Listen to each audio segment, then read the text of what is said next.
রাজশাহী, ঢাকা, ময়মনসিংহ ও খুলনা বিভাগের দু এক জায়গায় অস্থায়ীভাবে দমকা হাওয়াসহ হালকা থেকে মাঝারি ধরনের বৃষ্টি অথবা বজ্রসহ বৃষ্টির পূর্বাভাস দিয়েছে আবহাওয়া অধিদপ্তর। আজ শনিবার সকাল ৯টা থেকে পরবর্তী ২৪ ঘন্টার আবহাওয়া পূর্বাভাসে একথা জানিয়েছে অধিদপ্তর। পূর্বাভাসে বলা হয়েছে, দেশের অন্যত্র অস্থায়ীভাবে আংশিক মেঘলা আকাশসহ আবহাওয়া প্রধানত শুষ্ক থাকতে পারে।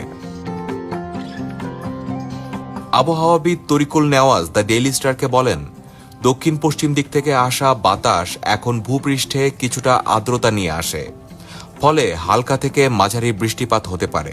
ফেব্রুয়ারির এই সময়টাতে দেশে সামান্য বৃষ্টিপাত স্বাভাবিক বলেও মন্তব্য করেন তরিকুল।